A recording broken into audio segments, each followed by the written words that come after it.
What happens when one of Hollywood's most admired actors sits across from a talk show host who forgets the meaning of respect? Within less than a minute, Michael Strahan's smug attitude toward Denzel Washington's decades of legendary work would ignite what many now call the most jaw-dropping moment in morning television. That morning, the lights on the Good Morning America set gleamed brightly. Denzel Washington was there, composed, confident. Dressed sharply in a dark navy suit, he'd come to discuss his latest project, a film he had poured years of heart and effort into. Cameras rolled, smiles flashed, and everything seemed perfectly routine. Strahan began the segment with what sounded like a simple, harmless question. "So, Denzel, another movie coming out soon? What makes this one stand apart from your others?" But there was something off in his tone, something a little too casual, maybe even dismissive, like he'd already decided the answer didn't matter. Still, Denzel, ever the professional, smiled with calm grace and began to respond. "Well, this story is quite personal to me," he said. "It's about a father trying to reconnect with his son after years apart. It deals with forgiveness, healing, redemption." Before he could finish, Strahan interrupted mid-sentence. Right. So another drama then. You do a lot of those, don't you?" The room went still for a moment. The audience shifted in discomfort. Denzel's easy smile faltered ever so slightly. "I make films that matter," he said quietly. "Movies that tell stories worth telling." Strahan leaned back in his chair, a smirk forming. Sure, but let me ask you, don't you ever feel like you're repeating yourself? I mean, how many serious movies can one man make? You could almost feel the temperature in the studio drop. Denzel's jaw tightened slightly, though his composure never cracked. "I think storytelling is about connecting with people," he replied steadily. "If the story has meaning, it deserves to be told." Strahan waved a hand carelessly, cutting him off again. "Come on, let's be honest. When was the last time you did something actually fun? You know, something the average viewer would enjoy watching." The disrespect hung in the air like smoke. Here was Denzel Washington, a two-time Academy Award winner, a man whose craft had shaped generations of cinema, and Strahan was treating him like a washed-up guest. Denzel inhaled slowly. "People do enjoy meaningful films," he said. "That's why I keep making them." Strahan chuckled, shaking his head. "Meaningful cinema, huh? Look, not everyone wants to sit through 2.5 hours of you looking serious and emotional. Maybe try a comedy next time. Loosen up a little." The condescension was unmistakable. Denzel leaned forward slightly, his voice calm but firm. "I've done comedies. I've done action, Shakespeare, thrillers, you name it. I've spent 40 years building my career on excellence and integrity." 40 years? Strahan repeated mockingly. "Exactly. 4 decades of the same thing. Don't you think it's time for a change, or are you just comfortable being predictable?" That word hung there, predictable, delivered with a cruel ease, as if Denzel's entire career could be summarized with one cheap jab. Denzel's face hardened. "There's nothing predictable about dedication to your craft," he said. But Strahan wasn't done. He leaned forward again, voice sharpening. "Come on, Denzel. You always talk about the art, the message, the meaning, but don't you ever think you take yourself a little too seriously? Maybe that's why younger audiences don't really connect with your work anymore." It wasn't just rude, it was a blatant insult. Strahan wasn't questioning Denzel's movies anymore. He was questioning his relevance. Denzel's reply came low and steady. "Younger audiences connect perfectly well with authenticity and truth. They're smarter than you're giving them credit for." "Oh, are they?" Strahan shot back with a laugh. Because the box office numbers don't exactly back that up, do they? It was clear now. This wasn't an interview. It was an ambush. Millions were watching live as Strahan crossed the line from journalist to provocateur, dismissing Denzel's legacy as if it were some outdated relic. Denzel stayed composed. Box office isn't the only measure of success. Strahan snorted. Of course not. That's what everyone says when their movies don't make money. I'm just keeping it real. Maybe it's time to admit your era's kinda over. The studio froze. The air itself seemed to stop moving. Crew members looked at each other, horrified. Even the cameras seemed uncertain about what to capture next. Denzel stared at Strahan, silent, unreadable, eyes sharp as glass. "My time has passed," he repeated softly. The words hit harder in the quiet that followed. Strahan, completely oblivious to the weight of what he'd said, pressed on. "Hey, I'm not saying you're done. You had an amazing run, man. Nobody's taking that away. But there's a new generation now. New actors, new energy. Maybe it's time to let them have their moment. You've had yours." Denzel's hands stayed clasped in his lap. He hadn't raised his voice, hadn't moved an inch, but his stillness spoke volumes. "Tell me something, Michael," he said finally, his tone almost conversational. "How long have you been hosting this show?" Strahan blinked, surprised by the question. A few years now, I guess. Why?" "A few years," Denzel echoed quietly. "And in all that time, have you learned anything about respecting your guests?" The smirk vanished from Strahan's face. "Whoa, hey, come on now. I'm just having a friendly conversation." Denzel's eyes didn't waver. "No, you're not. You're performing. You're fishing for a reaction. You're trying to create a viral moment at my expense. That's not a conversation. That's disrespect." Strahan tried to brush it off with a nervous laugh. "Come on, man. Don't be so sensitive. I'm just asking questions." "Questions?" Denzel repeated slowly, his voice even but edged with steel. "Is that what you call this? Because from where I'm sitting, it sounds a lot more like you're trying to tear down someone who's spent a lifetime building something meaningful. And for what? For ratings?"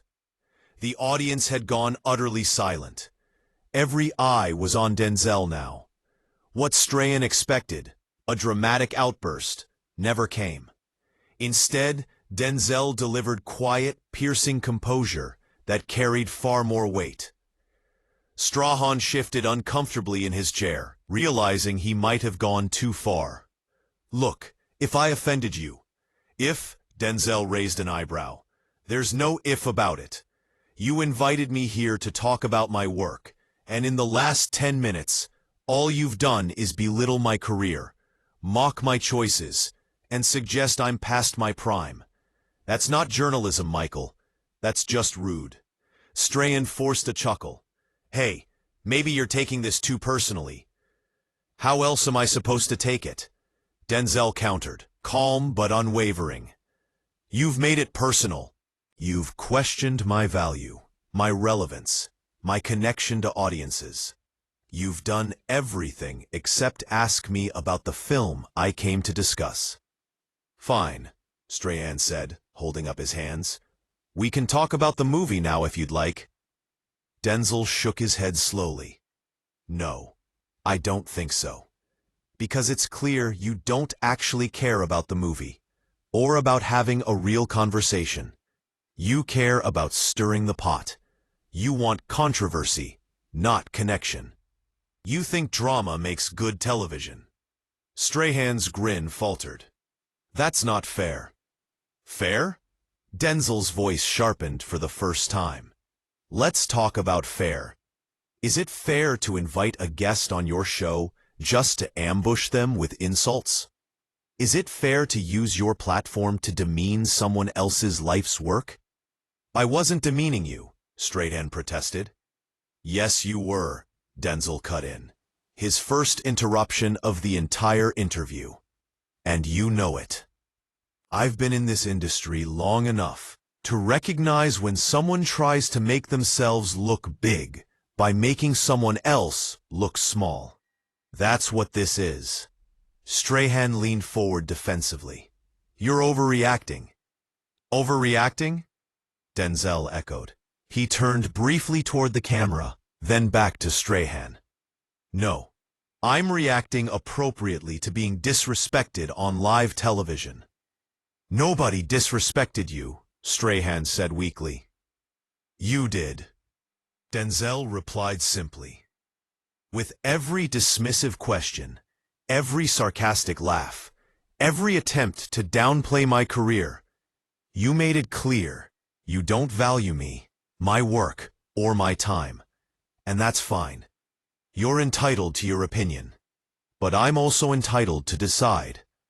I don't have to sit here and take it. Strahan's expression shifted. Wait, what are you saying?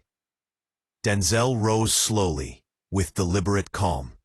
He unclipped the microphone from his lapel and placed it on the table. I'm saying this interview is over.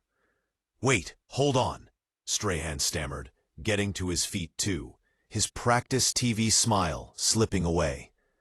You can't just walk out. We're live right now. Yes, I can, Denzel said evenly. And I am. But what about the audience? Strahan's voice cracked slightly, the panic now visible. Denzel glanced at him with quiet pity. Then I suppose you'll have to figure out how to fill the time. Maybe start by reflecting on how you treat people. Strahan reached out a hand, desperate now. Denzel, come on, don't do this. Denzel stepped back from the reach. His voice was steady as ever. I'm not doing anything, Michael. You did this. With your tone, your arrogance, your complete lack of professional courtesy. What's happening right now? This is the consequence. Strahan blinked. Consequence? Yes, Denzel said, his tone final. Actions have consequences. You can't demean people and expect them to play along. Not everyone will smile through being disrespected. Strahan scrambled, trying to fix what couldn't be fixed. Look, as I came off wrong, I'm sorry, okay? Can't we just start over? Denzel paused, considering his words carefully. Then he shook his head. No, because an apology made to save face isn't an apology, it's damage control. And I'm not here to help you clean up your mess. Strahan looked completely lost. Come on, man, don't leave like this. There's no come on, Denzel replied firmly. This conversation is done. I came here in good faith, to talk about my work, to connect with your audience, to have a genuine exchange. Instead, I got disrespect masked as humor, condescension disguised as honesty, and insults pretending to be curiosity. And I won't reward that behavior by staying. He turned toward the edge of the set. The cameras followed instinctively. Crew members hesitated, unsure what to do. This wasn't in the script. This wasn't rehearsed. This was raw, real, and happening live. Wait, so you're really just walking out? Strahan called after him. Denzel stopped and turned one last time, meeting his eyes. Just like that, he said quietly. Because my dignity means more than your ratings. My self-respect means more than this appearance. And my time means more than sitting here while someone tries to belittle me. Strahan's voice rose, brittle and defensive. This is unprofessional. Denzel almost smiled. What's unprofessional, Michael, is how you handled this interview. What I'm doing is setting a boundary. There's a difference. You're making me look bad, Strahan muttered without thinking. Denzel's response was calm but razor-sharp. "No, Michael. You did that yourself. I'm just choosing not to help you cover it up." Every snide remark, every smirk, every dig, that was all you. Own it.